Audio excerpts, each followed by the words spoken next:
ca mbokk yi Tmax Petit Niang mbokk yi muy deuxième combat ci calaf gannaaw Boy Seye jàmbaar bëre ak Bébé Talla arbitre ngay wax ak ñaari mbër yi arbitre ngay wax ak ñaari champion yi Tmax Petit Niang Tmax Petit Niang mbokk yi arbitre ngay wax ak ñoom lii laa la wax arbitre ngay wax ak ay siisam ndax pare ngeen nee nañ ko waaw wax nag ñaari mbëri arbitre sifflé na Tmax Petit Niang Tmax nu wan ginnaaw ngeen mu lu ñuul li moom Petit Niang moo nu wan kanam noonu moo xees noonu moom Petit Niang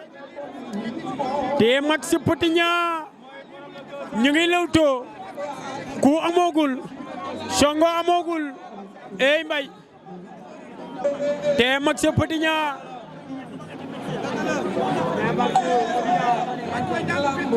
ey ñu ngi lewtoo di demee côté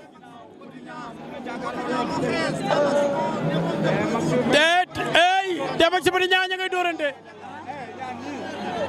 la ilaha illallah Tmax Petit Niang teel nañu songo lay teel nañu dóorante Petit Niang Tmax ñu ngi lewtoo Petit Niang mi Petit Niang daw na Tmax da ngay daanu Tmax da ngay daanu la ilaha illallah Petit Niang daan na Tmax la ilaha illallah Petit Niang mi lu muy def nii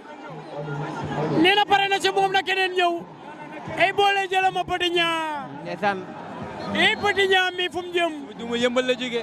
kii na ko kalaafi bàyyi xel la ilaha illallah